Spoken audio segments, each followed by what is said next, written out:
बच्चों, मेरा नाम है मोहित और आपका स्वागत है हमारे YouTube चैनल हिस्ट्री चैंपियन में। तो जैसा कि आप जानते हो, आपका जो पेपर होने वाला है ह्यूमन ज्योग्राफी का, उससे संबंधित जितने महत्वपूर्ण प्रश्न होने वाले हैं सारे के सारे वेरी शॉर्ट टाइप क्वेश्चन। ये क्लास किसकी होगी? अति लघुतरात्मक प्रश्न, वेरी शॉर्ट टाइप क्वेश्चन की क्लास होने वाली है।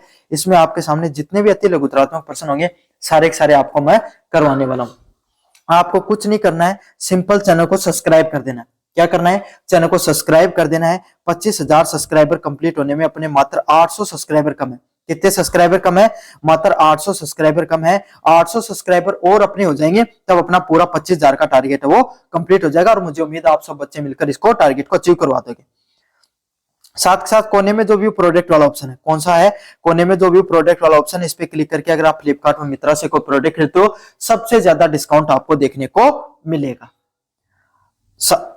और अगर आपको ये पीडीएफ डाउनलोड करनी है तो कुछ नहीं करना, डिस्क्रिप्शन में मैंने टेलीग्राम का लिंक दे रखा है। जैसे टेलीग्राम के दिए गए लिंक पर क्लिक करो, आप इस प्रकार के हमारे टेलीग्राम चैनल पे पहुंच जाओगे। पहुंचने के बाद में आपको कुछ नहीं करना है, सिंपल हमारे जो टेलीग्राम चैनल है उसको ज्वाइन कर लेना है। यहाँ पर हिस्ट्री चैंपियन लिखा हो, यहाँ पर क्लिक करना है। बाद में आपको फाइल वाले सेक्शन पे क्लिक करना है। क्या करना है? फाइल वाले सेक्शन पे क्लिक करना है। जैसे क्लिक करोगे आपके सामने कोने में सर्च वाला ऑप्शन मिलेगा और यहाँ पर जाकर ज्योग्राफी सर्च कर लेना और यहाँ पर ज्योग्राफी बीए थर्ड सेमेस्टर के नाम से पीडीएफ मिल जाएगी, जाकर उसको विस्तार से पढ़ लेना है। चलिए भाई, शुरू करते हैं अपन क्लास को। आपके सामने अति लघुतरात्मक वाली क्लास को यूनिट वाइज देखेंगे, सारे के सारे प्रश्नों को। कोशिश है कि सारा सिलेबस आपको रिवाइज करा के चला जाऊं मैं। मानव भूगोल का स्वरूप मानव और पर्यावरण संबंधों से संबंधित प्रश्न है। पहला है, मानव भूगोल को परिभाषा दीजिए। मानव भूगोल की क्या परिभाषा होती है उसके बारे में बताना है। क्या बताना है? मानव भूगोल की क्या परिभाषा होती है। मानव भूगोल होता है, उसकी क्या परिभाषा होती है उसके बारे में आपको विस्तार से बताना है। मानव भूगोल की वह शाखा है जो मानव और पृथ्वी के बीच में संबंधों तथा मानवीय गतिविधियों के स्थानीय विवरण के बारे में अध्ययन करती है। क्या होती है?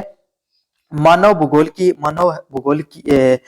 की वो शाखा है जो मनुष्य और प्रकृति, मतलब कैसे मनुष्य के द्वारा किए गए कार्य आपके सामने पृथ्वी को प्रभावित करते हैं और प्रकृति के द्वारा किए गए कृत्य आपके सामने किस तरीके से मनुष्य को प्रभावित करते हैं। जैसे अब वायु प्रदूषण बढ़ रहा है, वायु प्रदूषण मनुष्य करता है, इस वजह से क्या होती है?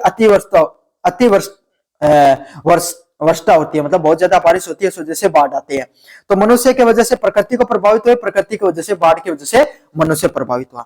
तो ये सब चीजें हम जहां पर समझते हैं कि मनुष्य के द्वारा किए गए जो करते होते हैं उसके वजह से प्रकृति कितनी प्रभावित होती है और प्रकृति के द्वारा किए गए कार्यों से मनुष्य कितना प्रभावित होता है, वो कौन से विषय में पढ़ते हैं भाई? मानव भूगोल में पढ़ते हैं। किसमें पढ़ते हैं? मानव भूगोल में इन सब चीजों का अध्ययन किया जाता है। मोस्ट इंपोर्टेंट क्लास है, अच्छे से करके चले जाना। अगले वाले प्रश्न की बात करें, मानव भूगोल के स्वभाव बताइए। अगले वाला प्रश्न आपके सामने, स्वभाव कैसा होता है? मानव भूगोल एक सामाजिक और व्यवहारिक विज्ञान है। मानव भूगोल कैसा विज्ञान है? जहां पर अपन समाज से संबंधित घटनाओं के बारे में पढ़ते हैं और व्यवहारिक के बारे में पढ़ते हैं। लोगों का व्यवहार होता है, वो किस तरीके से काम करता है, इस वजह से जो आपके सामने प्रकृति है वो कैसे प्रभावित होती है। ये सारी की सारी चीजें किसमें देखने को मिलती है? मानव भूगोल में देखने को मिलती है। किसमें देखने को मिलती है? मानव भूगोल में सभी की सभी चीजें देखने को मिलती है। जो मानव समाज और पर्यावरण की अंतःक्रिया को समझाता है। क्या करता है कि मनुष्य, समाज और पर्यावरण है वो आपस में किस प्रकार से कार्य करते हैं, इसके बारे में कहां पढ़ते हैं अपन? मानव भूगोल में पढ़ते हैं। कहां पढ़ते हैं? मानव भूगोल के अंदर सारी की सारी चीजों को पढ़ा जाता है, जहां पर आपके सामने एक मनुष्य का सामाजिक और व्यवहारिक किस प्रकार से काम करता है उसके बारे में विस्तार से देखते हैं अपन। अगले वाला प्रश्न है, मानव भूगोल का क्षेत्र क्या होता है? मतलब जो मानव भूगोल है उसका क्या क्षेत्र है उसके बारे में आपको विस्तार से बताना है। जब जनसंख्या, बस्तियां, संस्कृति, आर्थिक गतिविधियां और मानव पर्यावरण संबंधों का अध्ययन करती है। मानव भूगोल का क्या क्षेत्र होता है? किन किन चीजों के बारे में बताती है भैया? जनसंख्या कैसे काम करती है, ज्यादा जनसंख्या तो उसका क्या प्रभाव होता है, कम जनसंख्या होती है तो उसका क्या प्रभाव होता है, आपके सामने अलग अलग प्रकार की जगह की जनसंख्या वो कितनी उपयोगी है, तकनीक का जनसंख्या पर क्या प्रभाव पड़ता है, इसके बारे में। बस्तियों के बारे में, संस्कृति और आर्थिक गतिविधियों के बारे में अध्ययन किया जाता है। किसमें? मानव भूगोल के अंदर। और मनुष्य और पर्यावरण के बीच में आपस में जो संबंध देखने को मिलते हैं उसके बारे में भी मानव भूगोल में अध्ययन किया जाता है। क्या किया जाता है? मानव भूगोल है उसमें इन सब चीजों के बारे में भी अध्ययन किया जाता है। मोस्ट इंपोर्टेंट पर्सन है भाई। अगला है, मानव पर्यावरण के संबंध से क्या तात्पर्य है? मानव और पर्यावरण के बीच में पारस्परिक प्रभाव और अनुकूल की प्रक्रिया मानव पर्यावरण को संबंध कहलाती है। क्या होता है आपके सामने? मनुष्य और पर्यावरण के बीच में जो पारस्परिक क्रिया होती है, क्या होता है, मानव और पर्यावरण, मानव और पर्यावरण के बीच में आपके सामने जो अलग अलग प्रकार की जो क्रियाएं देखने को मिलती हैं, उसी के वजह से आपके सामने उनके बीच में जो संबंध होता है वो मानव पर्यावरण के संबंध के नाम से जाना जाता है। पर्यावरण नियतिवाद क्या होता है, यह सिद्धांत मानता है मानव जीवन की गतिविधियां पूर्णतः पर्यावरण द्वारा निर्धारित होती है। मतलब पर्यावरण नियतिवाद इसी चीज की बात करता है कि मनुष्य है वो मनुष्य शक्तिशाली नहीं है बल्कि प्रकृति है वो सबसे ज्यादा शक्तिशाली। किसको सबसे ज्यादा शक्तिशाली बताया गया, प्रकृति को। और इसकी ये विचारधारा यही कहती है आपके सामने कि जितने भी जो कार्य होते हैं वो सब के सब किसके द्वारा नियंत्रित किए जाते हैं, प्रकृति के द्वारा। जो मनुष्य है जो वो प्रकृति के हिसाब से ही अपने सारे के सारे कार्य करता है। समझ में आ गया आपको अच्छे से। तो ये सिद्धांत ये बताता है कि मानव जीवन की जितनी भी गतिविधियां होती हैं वो पूर्ण रूप से किस चीज पर, पर्यावरण या प्रकृति पर निर्भर करती हैं। किस चीज पर, पर्यावरण या प्रकृति पर निर्भर करती हैं। ये चीज किसके बारे में बताई गई, पर्यावरण नियतिवाद में बताई गई है। अगले वाला पॉइंट है संभावनावाद की अवधारणा क्या है। क्या है संभावनावाद की अवधारणा, इसके अनुसार पर्यावरण संभावनाएं देता है पर मानव अपनी बुद्धि और उसका चयन करता है। संभावनावाद क्या बताता है कि पर्यावरण होता ना वो आपके सामने अलग अलग प्रकार की हमें संभावना देगा। क्या करेगा, अलग अलग प्रकार की हमें संभावनाएं देने का काम करता है। क्या करता है, अलग अलग प्रकार की हमें संभावना देने का काम करता है जिसे मानव अपनी बुद्धि से चयन करता है। समझ में आ गई, प्रकृति में अलग अलग प्रकार की पॉसिबिलिटी देगा, मनुष्य अपनी बुद्धि का उपयोग करके उन सब संभावनाओं का उपयोग करके, तकनीक का उपयोग करके जितनी उसको जरूरत है उस हिसाब से उपयोग करता है। संभावनावाद में बताया गया है। अगले वाला पॉइंट है नवनियतिवाद से आपका क्या तात्पर्य होता है।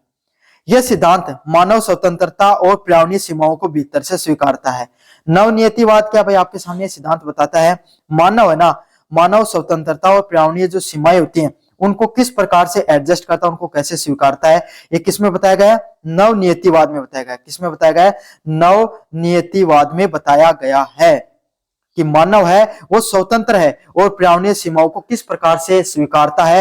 ये किसमें बताया गया भाई, नवनियतिवाद में बताया गया। मोस्ट इंपोर्टेंट है, कैसा प्रश्न है, मोस्ट इंपोर्टेंट प्रश्न है, अच्छे से इस प्रश्न को आपको करके जाना है। अगले वाला पॉइंट है क्रियाशीलता का सिद्धांत बताइए। क्या बताना आपको, क्रियाशीलता का सिद्धांत। कौन सा सिद्धांत बताना है, क्रियाशीलता का सिद्धांत आपको बताना है।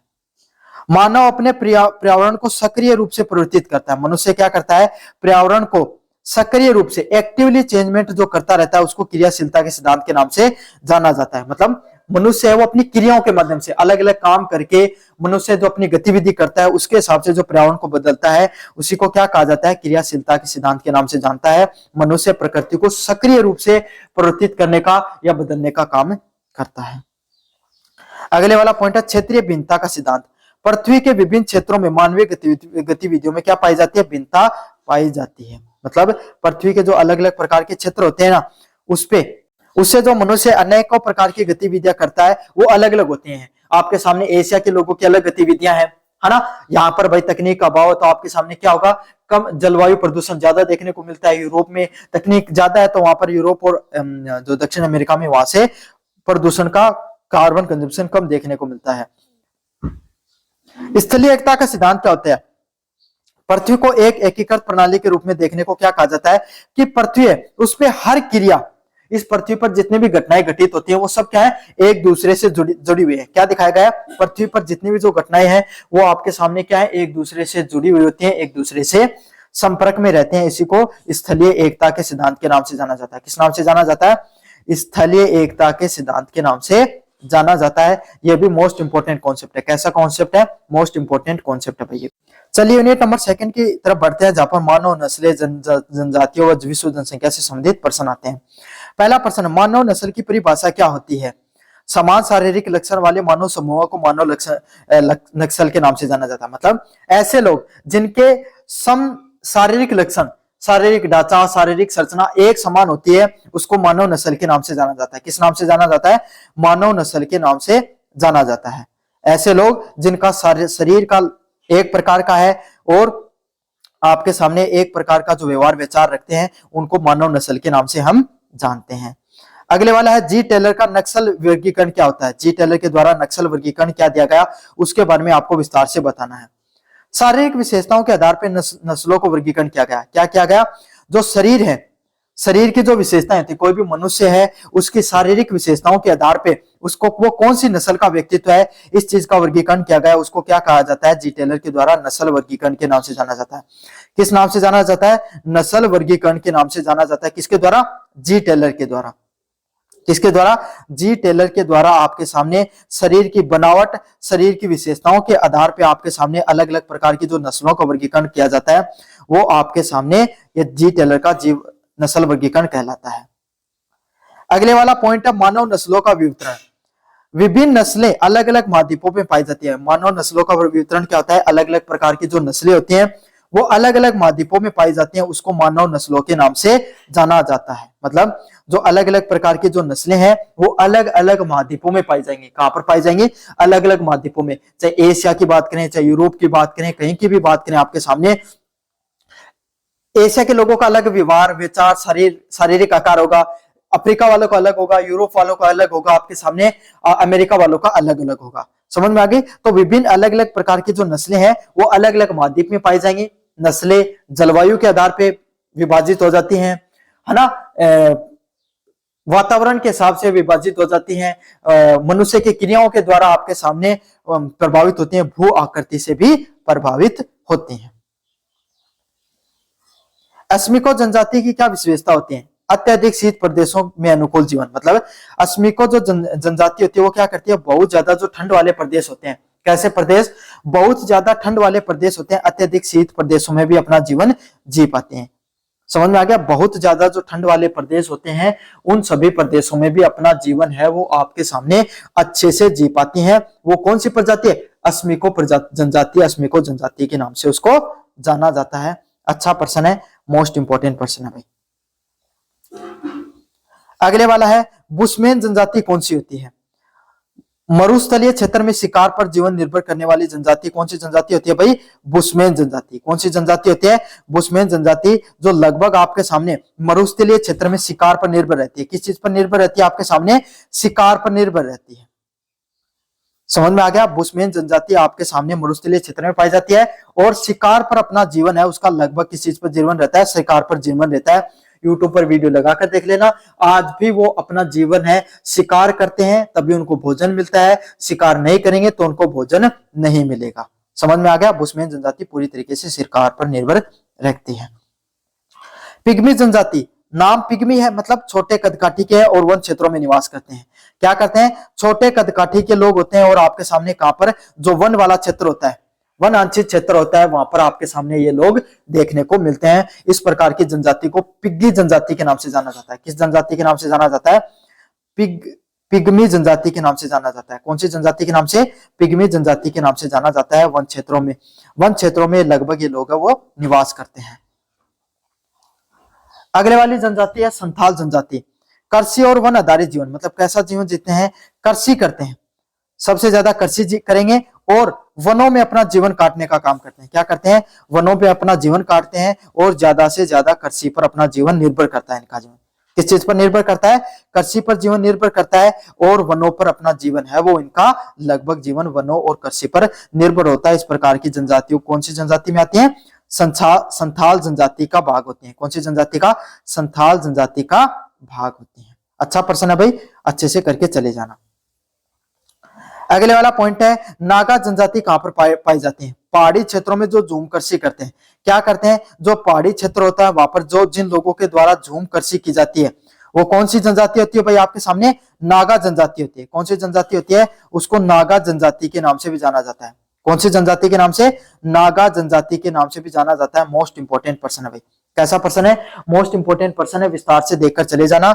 जो आपके सामने पहाड़ी क्षेत्र में पाई जाता है उसको नागा जनजाति के नाम से अपन जानते हैं। भील जनजाति मध्य भारत में निवास होता है और वन संसाधनों पर निर्भरता देखने को मिलती है। यह भी आपके सामने भील जनजाति भी लगभग वन प्रदेशों में रहती है, मध्य भारत में रहते हैं लोग और वनों पर, किन सब चीजों पर? जो वन संपदा होती है, जंगलों में इनका निवास देखने को मिलता है। उनकी निर्भरता भी किसी चीज पर होती है?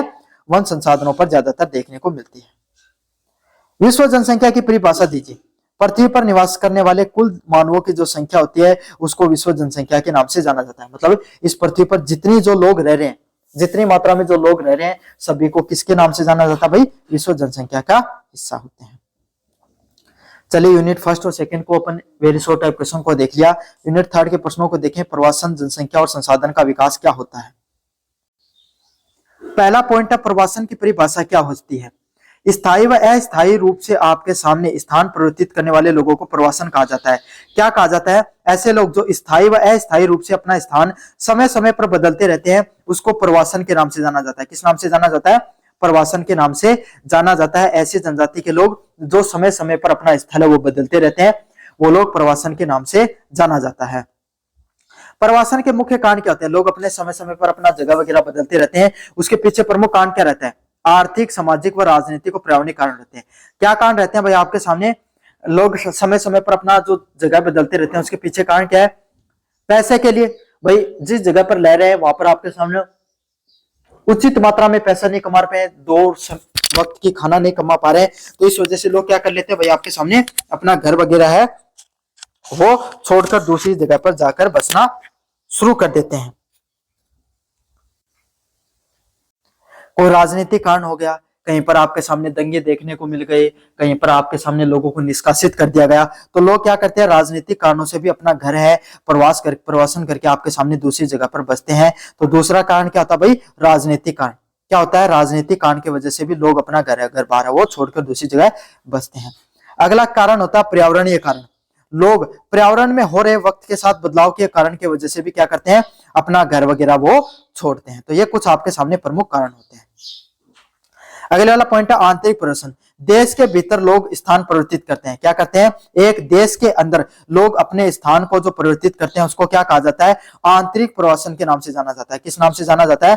आंतरिक प्रवासन के नाम से जाना जाता है। किस नाम से जाना जाता है? आंतरिक प्रवासन के नाम से जाना जाता है।